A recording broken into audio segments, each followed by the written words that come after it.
This may sound a little simplistic, but I want to suggest to you that much of the hatred and the conflict in our world and much of the pressure and the stress that we experience in our lives has got to do with the fact that we don't really know who we are.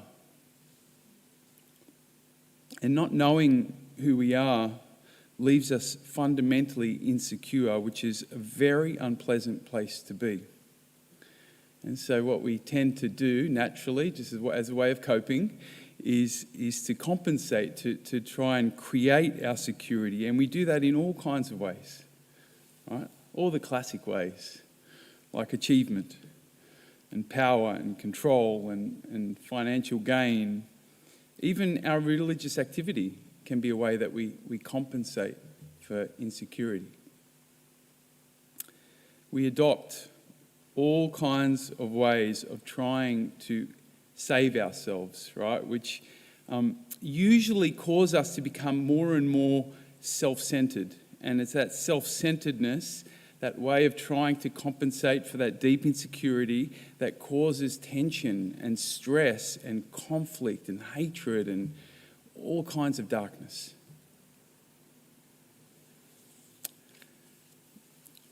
What is the true antidote to insecurity? Well, again, it might sound a little simplistic, but it's allowing God to show you who you are, who you truly are.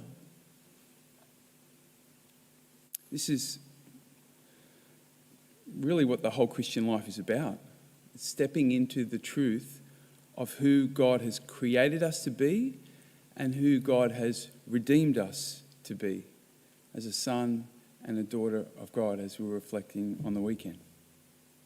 The more and more that we can step into and live from our spiritual identity, the more we will encounter the promise of God and the power of God and the peace of God, the more we will be at ease with who we are and who we are not.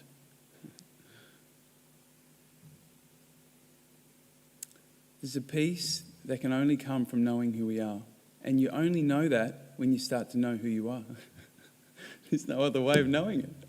It's not intellectual, it's just as we step into it at the level of our heart, in our soul, it's there we start to discover a peace and a comfort and a sense of clarity, and that can only come from knowing who we are. St. John today in the first reading, he says that those who have embraced their identity as sons and daughters of God cannot sin. Cannot sin, is what he says. Because God's seed remains within him. I think what St. John's getting at here is that, that sons and daughters of God, especially those who have fully stepped into their identity. Now, we're not fully there, right? We're on the journey there. But those who have fully stepped in their identity cannot sin because they're so consumed with the presence of God that there's no tolerance for sin, right? The more you are full of love, there's just no room for it. There's no desire for it. You can't tolerate it, Why? Because they've stepped into their true identity as the beloved. So that's our journey, that's our opportunity. And there are many things that we can do to deepen in our awareness of who we truly are. But perhaps the most basic and important way is found in our gospel today. We hear how Andrew grabs his brother and he says, "I found the Messiah." He brings him to Jesus. And did you hear what Jesus did? He looked hard at Peter. He looked hard at him. And then he said, "You are Simon, son of John. And you are to be called Cephas," meaning rock.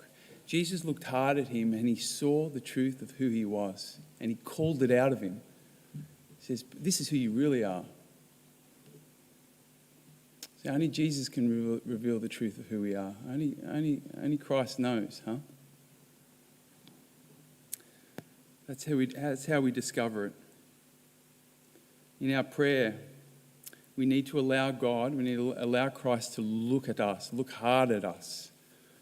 Right? And we can do that in various ways in our prayer. We might be reflecting on Christ in the scriptures, allowing him to look at us through the scripture, or maybe just in our heart.